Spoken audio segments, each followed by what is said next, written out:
The following episode contains language and descriptions of violence and self-harm. It may not be appropriate for all listeners, but it was my life. Discretion is advised. What up? Welcome back to another episode of Roll Call with Chappie. I got another treat for you guys. His episode went so nuts and everybody loved everything you said so much. I got JC, Mr. Wrong, back up in the studio today. I don't even know if you have to tell me your Instagram again, but do it. Tell them all your intros and stuff, please, bro. Hey, what's up, guys? My name is JC. I am Wrong Strong, and yeah, you could just find me under Wrong Strong. It's everything. You just Google it. There we go. Yeah, check out one of his 6 or 7 TV shows too. So, anyways, we did our episode, man, and you got so much love. I've done probably 25 episodes, and I think yours probably went more nuts than anybody's, and I was getting blown up for it. So I wanted to have you back on again, just get into the real details, and then you got some cool projects coming up. So people are very fascinated with the Mexican prison side of it. So I want to get a little bit more details of how rough your life was in Mexico to show the full transformation, if you can. I mean, the worst parts. It was all bad. The part that I remember the most is a big black door because we pulled up and they just brought me in. And I was like, so where do I go? Like, where's my cell? Where's my uniform? How old are you? I was 17 years old. Okay.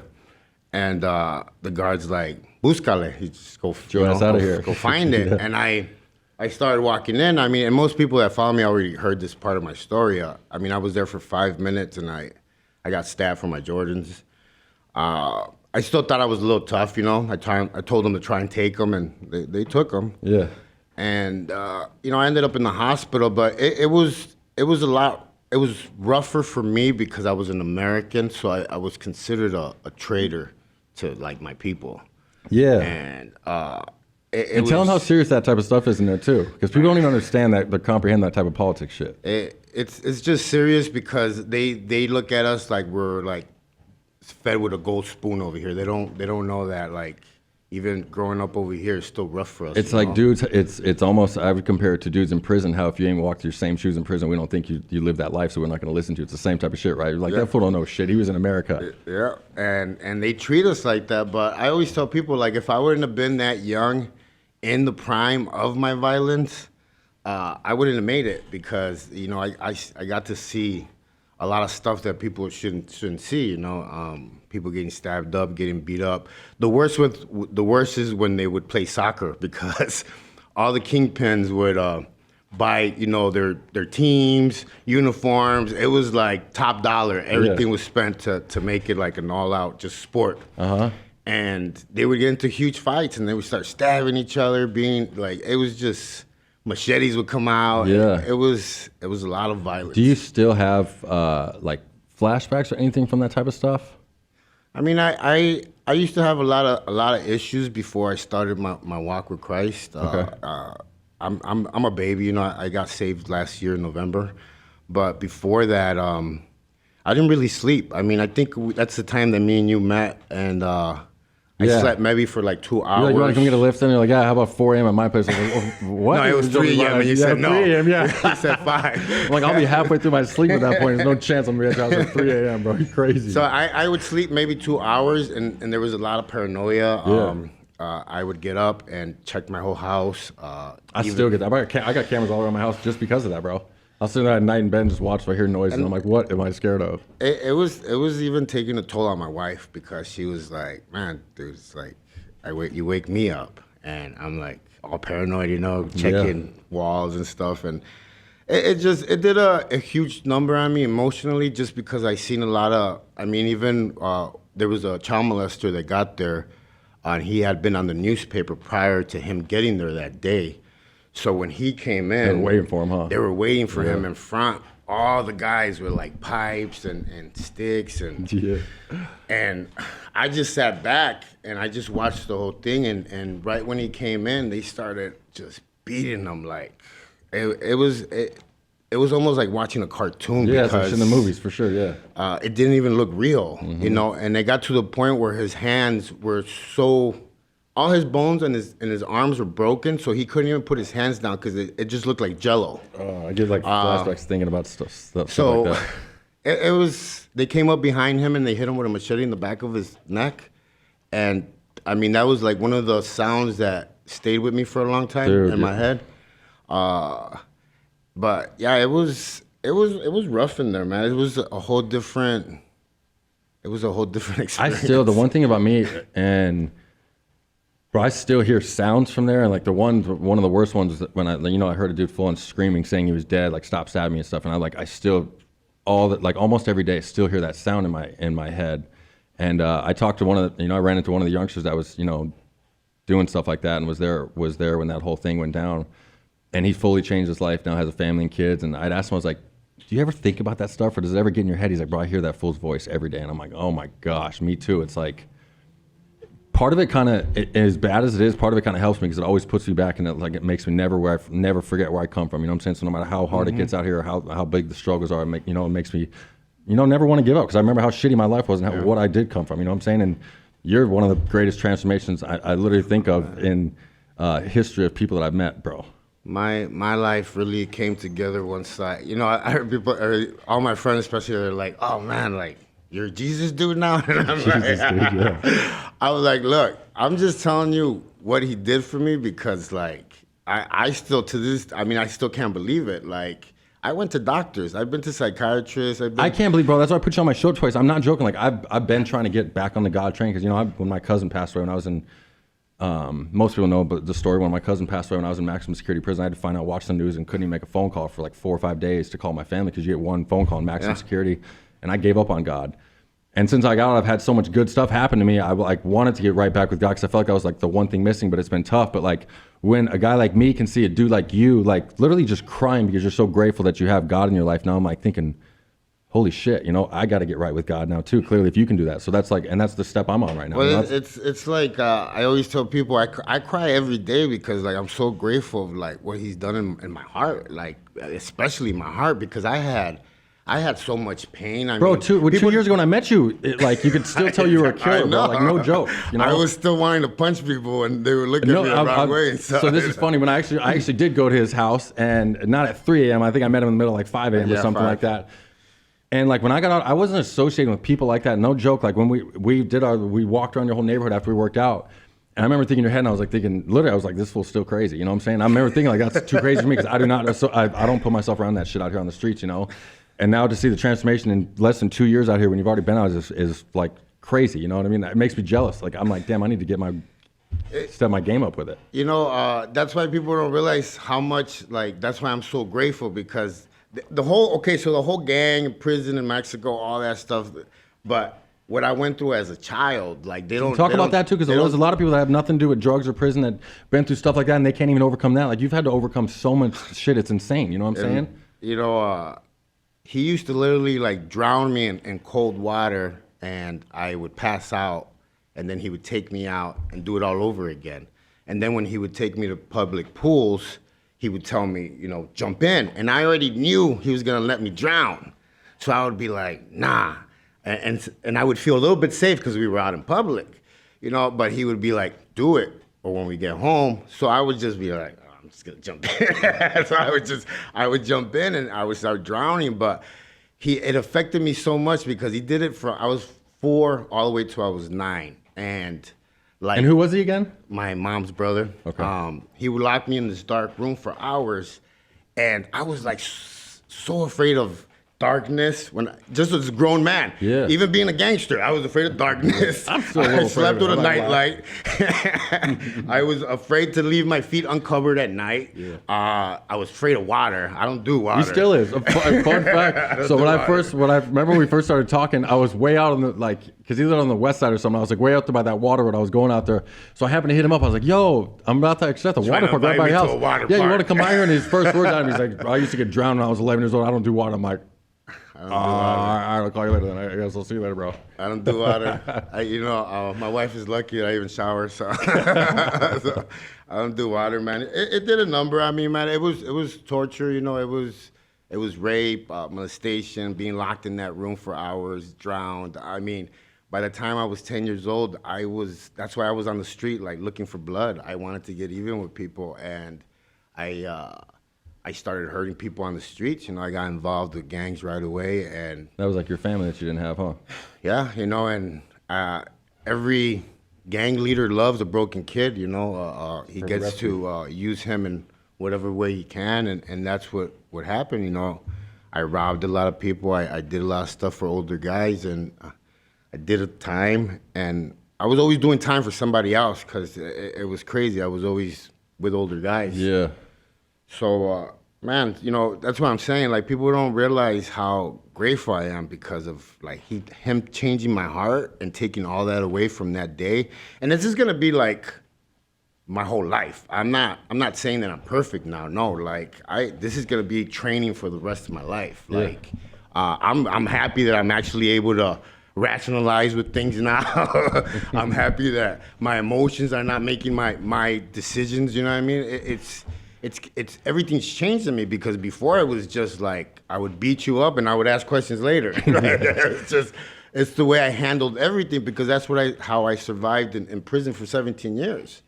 You know what I mean? Like it was like survival of the fittest. There's no ifs, ands, or buts in there. Mexico taught me so much being so young and being in prison over there and being so far away. And then I got so addicted to drugs while I was out there because... In the Mexican prisons, I mean, there ain't shit for rehabilitation in Arizona, but I mean, there's got to be clearly nothing in Mexico prisons for that, right? You're just sitting there and clearly like gangbanging, politic and stuff. All you do is get high, drink. I mean, I always tell people, if you want an idea of what Mexican prison was back then, to watch that movie with Mel Gibson, Get the Gringo. Really? If you watch that movie, you'll get like an insight of what Mexican prison was back then and kingpins, how they lived, everything. Yeah. Like I tell people, when I got there, I had my own cell. I paid for it. I had carpet. I had a big screen TV. Damn. I was walking around with Nike windbreaker suits with my gold chains. Like I thought I was like, my head was like this big. But I thought that was the coolest shit. Like me, I have, Jordans, a fat, huge ass chain, Oakley sunglasses and stuff, and I thought I was like doing things in the world, and it's like it's crazy because we get used to like living like that. And I risked so many tickets for that, bro. Like I was in my last year to the gate, I had those Oakleys, and I was like, I didn't want to give them up, and this lieutenant this is a funny story, just to show him the shithead I used to be. This lieutenant, when you're running the yard, you can do whatever the hell you want, you know what I'm saying? So I would come out to chow, I'm wearing Oakleys, fat ass chain, Jordans, whatever, shirt untucked. And this lieutenant one time was like, where'd you get those Oakleys? And I was like, who are you? She's like, I'm a lieutenant. I was like, you haven't asked them like who I am or anything like that? Like, I have Oakleys. She's like, I don't know who you think you are, but you don't have those. And I'm like, I end up getting into it with her for like 5 minutes. And she ends up telling me like, I'm going to check if these aren't on your property file and you're getting a ticket. So I'm like, cool. I'm like, I give them the Oakleys. I'm like, just so you know, I'll have those back tomorrow. She gives me a ticket. The next day, I go to the property officer, do my thing, get my glasses back, come out to chow again the exact same night, and she's working double shift on a swing shift again the next time. So I get 3 tickets, and I lose like 5 months from going home just for those stupid-ass Oakleys, just because I want to wear Oakleys on the yard. For pride. Because I want to wear Oakleys on the yard. 5 months away from going home. That's why, like, I'm so happy that I found Jesus because, like, it's taught me to feel... I was so self-centered for so long. I really thought that money was, like, everything, and when I got into my mid-20s that I started like moving a lot of weight, I really thought that I had found like your calling in life, my calling. Like, oh, this is what I'm gonna do. I'm gonna sell kilos for the rest of my life. I have a Mexican restaurant. I'm living like the soprano life, you know what I mean? And it was crazy because every day somebody was either trying to kill me or rob me, trying to kill me or rob me, or it was just back and forth all the time. And I remember one day they literally tried to kill me, I want to say 7 or 8 times in one day. And that's the day I was like, you know what? I'm going to move to Arizona because over there nobody knows me. Yeah. And, that's what you do when you have a lot of problems. You just move away and you're going to be good wherever you land, Yeah. But now I came out here and I started on the same thing because... For one, there's a strip club here on every corner, so I wasn't used to that life in Chicago. You go to like the outskirts to go to the strip clubs, and here they had them on every corner. And then I started, living with DMX, and I became part of the Phoenix Rough Riders. I was on the yard with him in Kaibah. So started riding bikes, and then now I'm riding bikes. I'm dating strippers, selling coke, and it was like back to square one again. You know doing the Mexico shit in Arizona. Yeah. So it was constant. Just I wanted to change, but I really didn't know how. I really didn't even know where to start. I would sober up. I've been to every rehab here in Arizona, 90 days, 6 months, even a year. I would sober up, then I would go right back. and I just didn't know how to do it. And that's one thing that now with like my daily like routine. I mean, I get up at 3 in the morning. I sit down. I just complete. Yeah, I want to talk about your routine. Talk about your routine. Routine's huge for me, but in prison or not in prison. I know, but I get up with like 2:45, 3 in the morning. I go downstairs. I sit in the dark and I talk to God and I just tell him, thank you, whatever. If I messed up the day before, I talk about it. He's like my boy, my friend. You know what I mean? And I let everything out right there. After that, I start reading scripture. I start reading the Bible. Does he talk back to you when you're doing that? Like, I'm being serious. I feel it, man. 'Cause that's one thing I feel like I'm missing. I'll try to pray and I'm like, I feel like I don't feel anything. It's weird. Well, I feel it because like I always tell people like you can't just do it one day and then like do it whenever like you're experiencing problems. You gotta do it like every day because you get better at it and you start connecting more with him. And you start like getting to know him, and he gets to know. Like, it's a whole relationship thing. I tell people it's real. It's some powerful stuff. Yeah. The first time I spoke to him, when I told him, "Okay, you got my attention. Like, What made you do that? What made you do that? I was just so. And this is back tired. last November? Yeah, I was so tired, man. My wife was ready to leave me. She. I remember you told me you guys were getting Yeah, divorced. she just couldn't take it no more. I had so much rage, man. There must have been like 50 holes in my house. It was just constant like distrust. I didn't trust her. I didn't trust nobody. Yeah. I was still a lot hurt. So everything else was going good. My fitness client, all that stuff, like my brand, everything was going fine, but I was bad. This was bad. So I came downstairs and I dropped to my knees and I started crying and I just told him, all right, so you got my attention. I've never been a Bible thumper. I didn't even do it in prison. It's a prison term for sure. But like you got my attention. Like, what do you want? And then I don't know. I just felt it in my heart that I really had to kind of confess everything that I had done in life, everything that I wasn't proud of.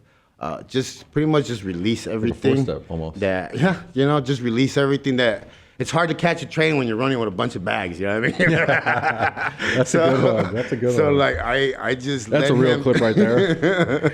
I just let him have everything, and man, I got up and I was like, man, that's like the best pre-workout I've ever had. Shut up. Like that for real? I got up and I was like, man, I'm gonna go train now. No way. So I ran in the garage, and then once I ran into the garage, it happened again. I fell down to my knees again, and that's What do you when mean it happened again?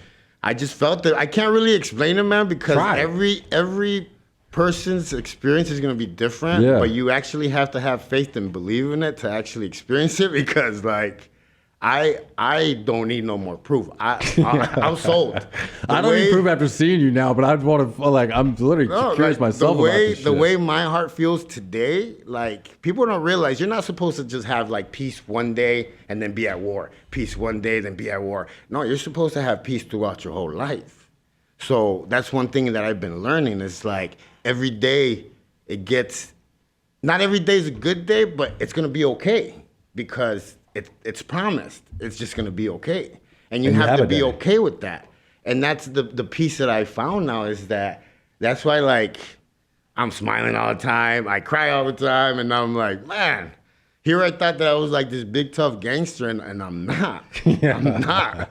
Like I'm a child of God, and like today that I know my purpose of what I'm supposed to do, like it makes it even that much like sweeter, the joy, the just being grateful.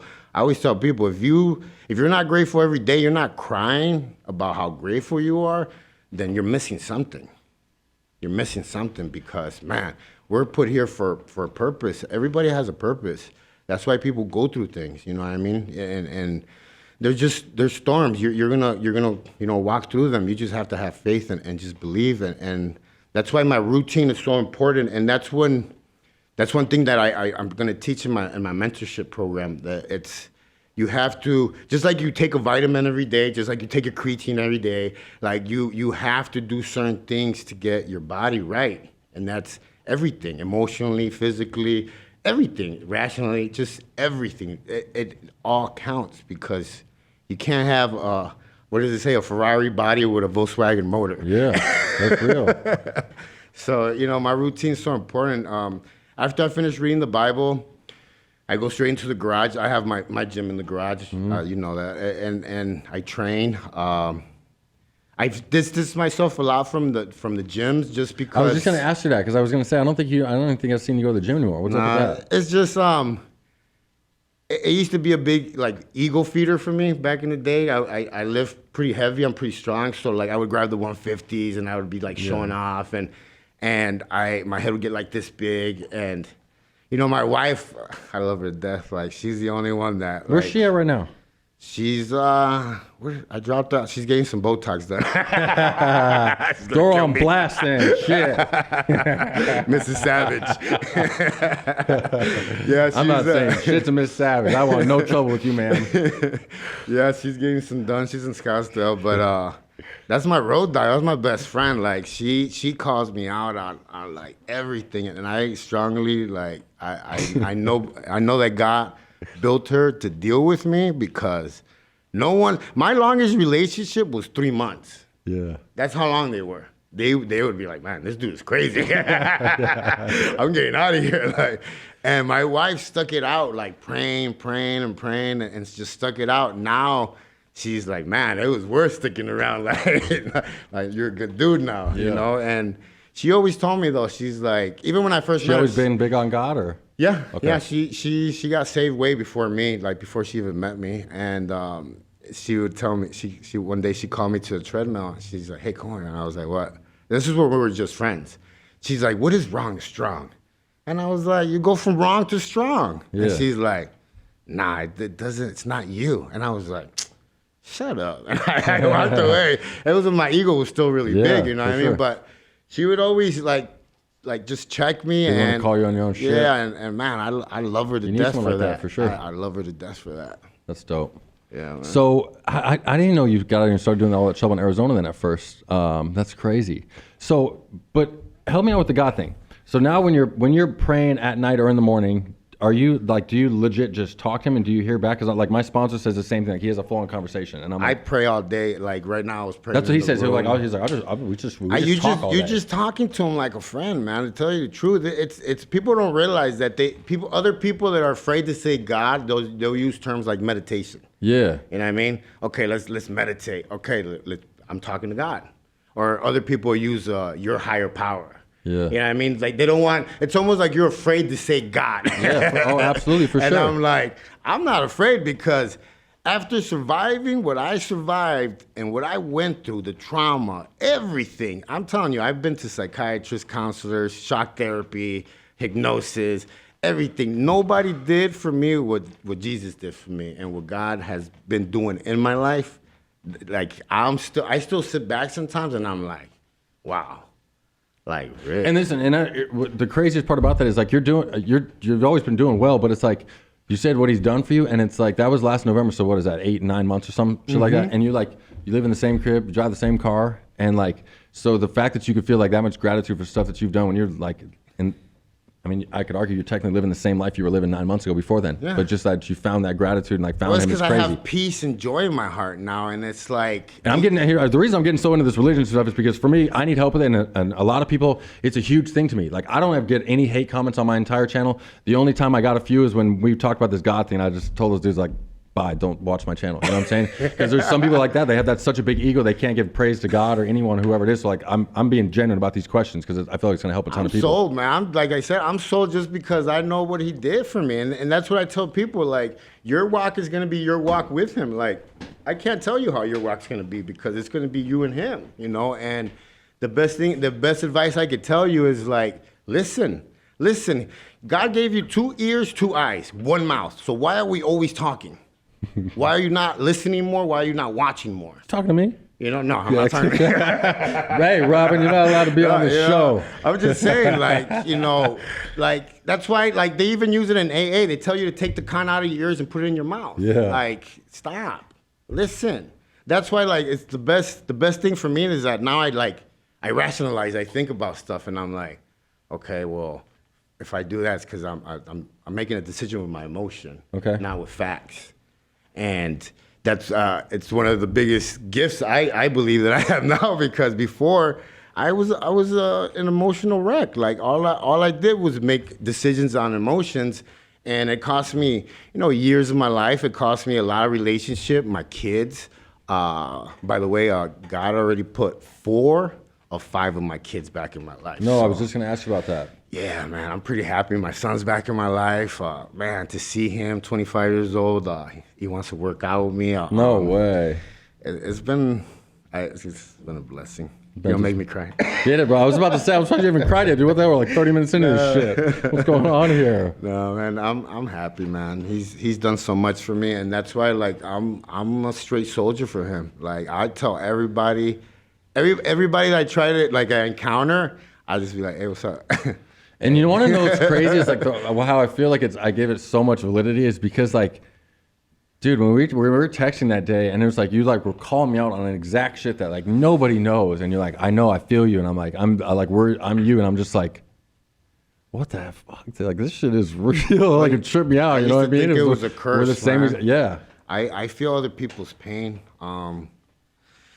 He literally texted me out of the blue saying that to me, and like the exact thoughts I was having was what he was texting me, and I was just like sitting, I was like, what the hell? You know, it was like, and it was like the day after you told me like really found God, and I was just like, holy shit, let me look at you, bro. Yeah, it breaks me down sometimes, but like it keeps me really humble, because I feel people's pain, and there's a lot of pain in this world, and it's just a lot of people just need love. Like it's just and people don't realize that's why like I'm so grateful about my life now because man, he completely transformed everything. Even my relationship with like my dog is like day and night. I spend time with him. I don't mean to laugh at you when you're crying, but that's funny. It's my Yeah. he's a little English bulldog. Tank, so I know, like yeah. he's so funny, and I sit down and I spend time with him, and I talk to my dog him. and shit, bro. Yeah, I chill with my dog. It's like you learn to have like these relationships that are like guided by God. So like they're so much more like fruitful. Yeah. They're more you learn so much from them. So it's like, man, I'm just grateful. I really am, and it's all in His name, all in His glory. Like I give Him everything. Nothing of this is me. Like it's all Him. Yeah. Dude, what's crazy, and you were saying that, and it's just like, it just fires me up, and like I said, it makes me know like it's possible, because like I had this excuse that I couldn't believe in God, like how could God do it, and just my cousin passed away, and it's like when you see stuff like you and the shit that you've been through, and you can find God again, it's like, what, how the hell can I not, you know what I'm saying? And I'm doing myself a disservice just saying that. We always wanna blame somebody else for like our pains. We always wanna blame, it feels better to blame than to, really be, kind of, I guess you could say, man up and face reality. And that's one thing that Mrs. Savage, told me one day. She was like, either you're going to stop acting like this or you're not. Tell me right now, because I'm not going to live like this. Because I was very jealous. Very controlling. I always thought she was up to something. And how are you supposed to treat somebody that you supposedly love like that? Yeah. You know what I mean? You have to trust them. You have all these. It's not even your job to be worried about that. That's his job. She has to answer to him. And finally, I gave it to God, and I started really, really praying about it, and it started to change. And the relationship that her and I have now is like, that's my road dog. That's my best friend. Like, I literally miss her so much when I'm away from her. So I made it like my priority, my job, for me to be able to work from home, because I want to be around her all the time. Because I absolutely feel like I was cheated from not being around her for 40 years, because I'm 45, you know what I mean? That's right. And so now I want to be around her all the time. And God has taught me how to love my wife, how to treat her, how to trust her, how to like be when you more say empathetic. He's taught you, how does He teach you? He teaches you through scripture. That's why it's so important for you to read, to get on a routine of reading. You don't just go to the Bible and start reading it from the first page to the end. No, you start, you go through pages. That's why like our Wrong to Strong mentorship program, John Humphrey right now is designing the whole package and everything. We're gonna have a whole, pretty much like a blueprint. This is the books that you're gonna need. This is how you're gonna, you're gonna read it. These are the steps. We're gonna have, we have a Zoom every Wednesday at 5 p.m. Arizona, 7 p.m. Chicago, where all the guys meet up. And it's almost like a mastermind, you know how they call those meetings? Yeah. But these are all God men that want to learn and want to get better. And that's what it is, you know, we're discipling people to teach them. Because remember, a lot of these dudes that grew up in these neighborhoods have never had peace in their heart. They've never had joy. They've never had a lot of these emotions and feelings.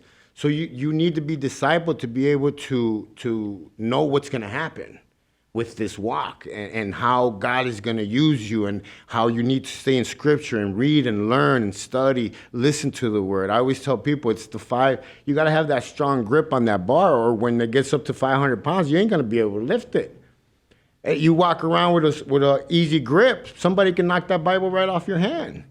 So like you gotta have a strong grip on that word, because it's like I always tell people the Ephesians 6 where it talks about the armor of God. Like it's one of my I love it because I'm a straight soldier. So like the breastplate, the helmet, the shield, the sword, the boots, the belt.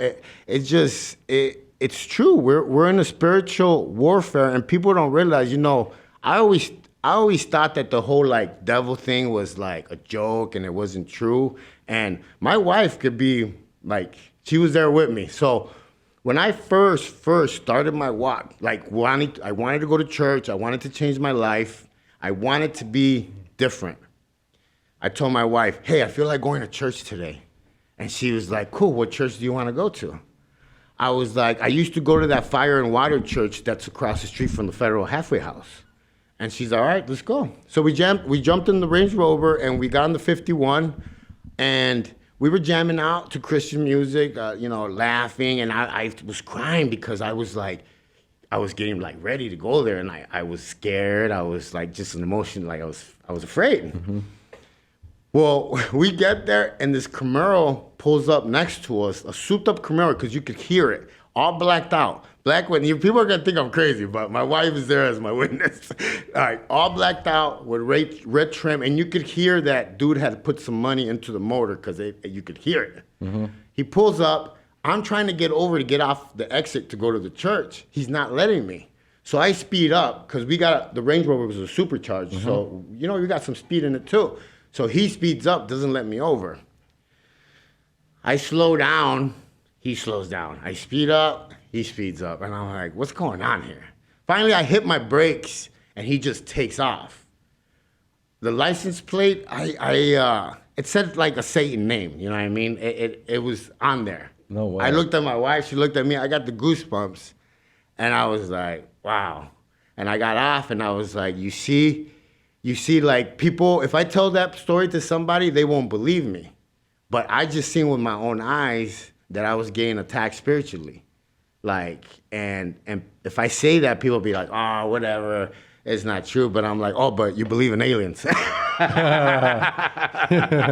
like, okay, all right. So, yeah, that's a good point. It's like, I know that he was not happy, man, because I think a lot of people don't believe in the devil or in evil stuff because they've never really seen it. I mean, I was right next to him. So do you believe that there's a devil and a God in existence every day, and the devil's trying to bring you down? Yeah. Okay. If they asked me if I spoke to young JC, what would I say? And I would honestly say to listen, listen, and don't listen to your mind, because your mind tells you a lot of lies, it talks about pain, it talks about past, it talks about who betrayed you, it talks about all those stuff, and what you need to listen to is your heart, because that's how God talks to you, through your heart. And when you get better at it, you start to feel that you could have those conversations with him, like how you say it, how your friends have full-blown conversations. I do the same thing. I'll just talk to him and be like, man, give me wisdom, teach me, show me. It's crazy because I always tell people, be careful what you pray for, because he's not going to give it to you the way you think you want it. He's going to give it to you the way that he knows you need it. And and that's the thing is that if you pray for patience, he's gonna probably give you something that's gonna drive you crazy. A lesson that's gonna drive you nuts. Yeah. You know, and you're gonna have to learn. To be patient. That's like what's that saying? Was you can give a man fish or teach him how to fish, whatever shit goes. Yeah. So it's gonna be a lifetime walk. A lot of training, a lot of discipline. But like I said, I honestly believe that men, especially in this time right now, need to be physically, spiritually, emotionally, and rationally fit. Sometimes they don't know how to do it. So, every person I encounter, I'm gonna try and tell them what God has done in my life, how Jesus has changed my life. Just, I just feel that I need to, because if this was given to me for free, why wouldn't I share it? And that's one of the biggest things that I have like learned now is like I'm not afraid to tell people, hey, Jesus loves you, and they'll look at me and I'll be like, yeah, for real. And they, sometimes I get the dirty looks, Sometimes I have people talk crap, but I really don't care because, like I said, at the end of the day, I'm the one that's like walking around with this smile.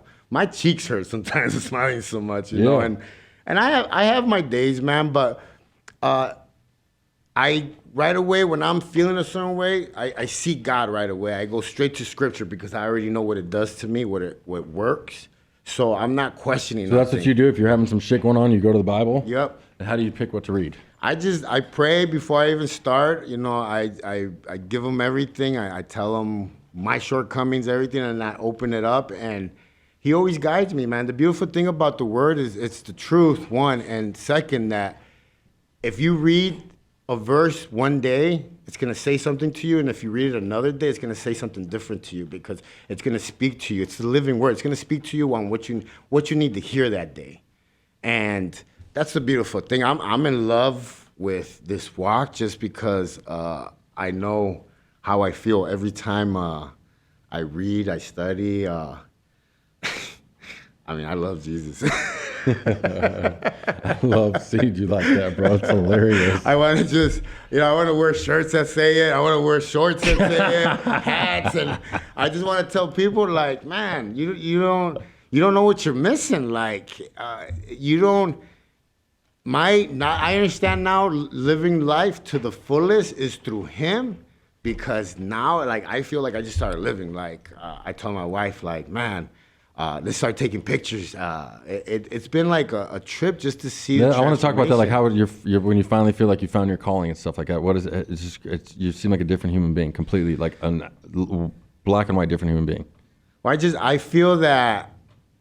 I'm going to school to pursue, like, I want to be a pastor one day, I'm not saying right now, but one day, when God calls me. But I want to travel. I want to tell people about what He's done in my life. I want to go to all those bad areas, those level 4 yards, all those prisons, Mexico, Germany, South Africa. I want to go everywhere and just tell everybody what Jesus has done in my life and how He's changed me, and how, like, you don't have to live in like pain no more. You don't have to live like that, because that's how I lived my whole life.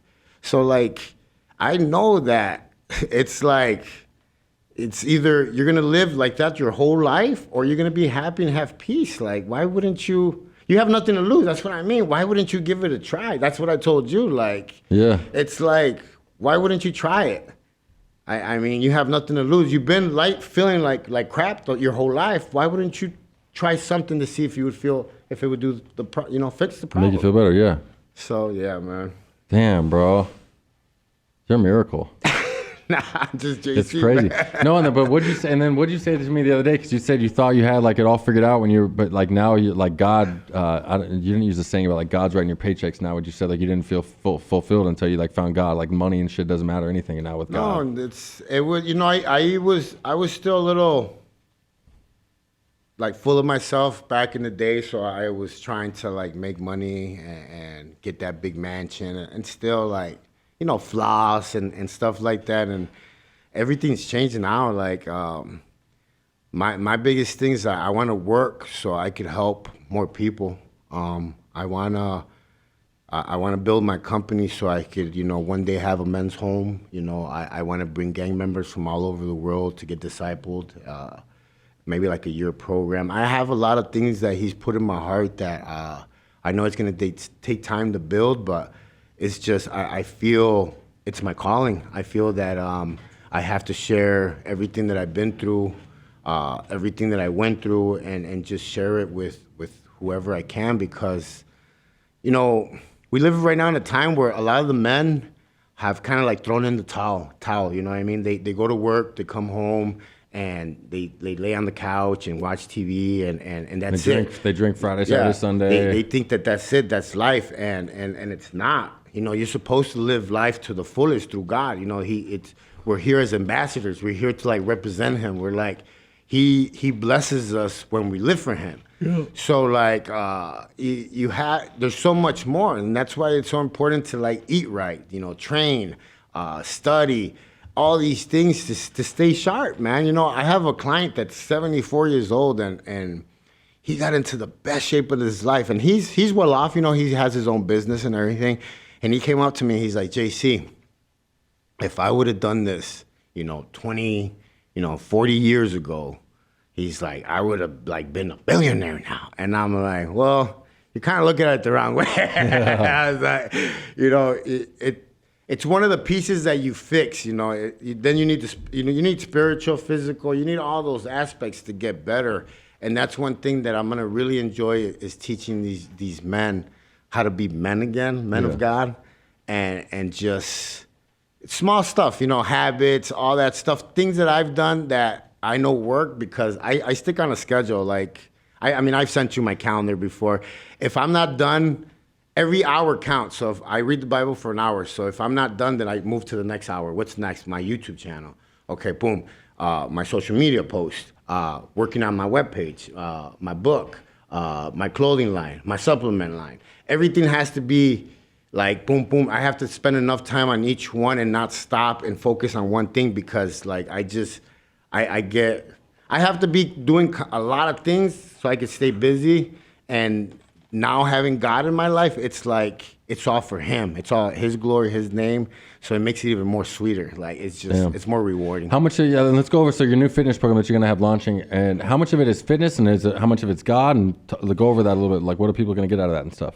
It's going to be ready by October 5th. We'll launch it, and it's like a mentorship. What else is October 5th? Tell them.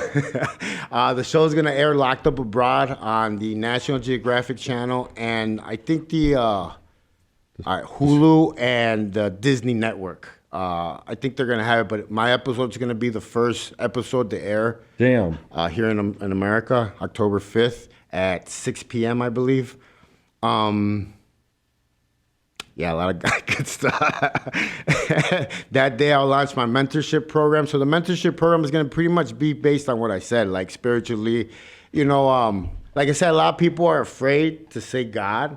So spiritually, physically, emotionally, and rationally, like there's the big four. And I'm going to work with them pretty much, showing them what a routine does for you. What a lot of people that have been to prison, like they have that pack. The routine is like, boom. Damn. Physical part, boom. But emotional, rational, we need to work on those. Yeah. So like, it's gonna be a combination of, just training people how to do it and being disciplined. And it's really cool because I got to work with one of my clients. He's a professor, and he's like super smart.